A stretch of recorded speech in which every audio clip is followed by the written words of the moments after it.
এটা একটা বড় প্রাপ্তি যে আমি আলামপুর বালিয়াপাড়া স্কুল অ্যান্ড কলেজের সভাপতি হয়েছি।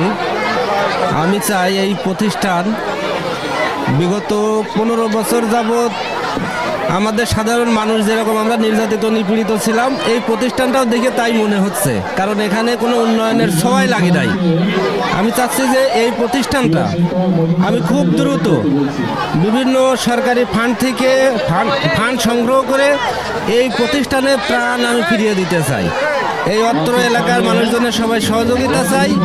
আমি এই প্রতিষ্ঠানের শোভাবর্ধনের জন্য দ্রুত বিভিন্ন শোভাবর্ধনের গাছ রোপণ করতে চাই। এই প্রতিষ্ঠানের ছাত্রছাত্রীদের জীবনমান উন্নয়ন করতে চাই, লেখাপড়ার মান উন্নয়ন করতে চাই, সবার মাঝে সুশৃঙ্খলা একটা সুন্দর একটা পরিবেশ তৈরি করতে চাই।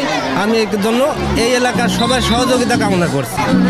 ইনশাল্লাহ আমাদের প্রিয় নেতা ইঞ্জিনিয়ার জাকির হোসেন সরকার সাহেব, আপনারা দেখছেন ক্লিন গ্রিন কুষ্টিয়া কার্যক্রম পরিচালনা করছে, যার মাধ্যমে উনি সমস্ত প্রতিষ্ঠান এবং হাট বাজার থেকে উনি সমস্ত ময়লা পরিষ্কার করছেন।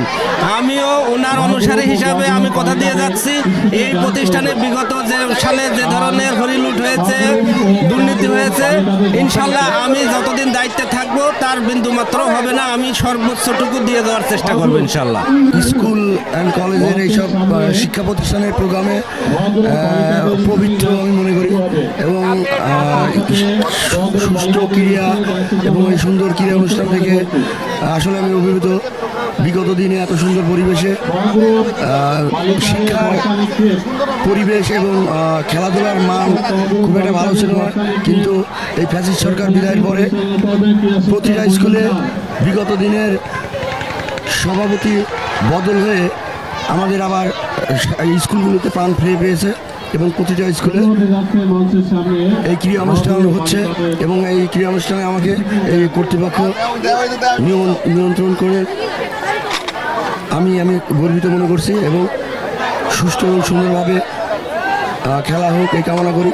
এবং এই স্কুলের উন্নতি প্রকল্পে আমাদের যদি কোনো প্রয়োজন হয় আমরা সর্বাত্মক সহযোগিতা করব।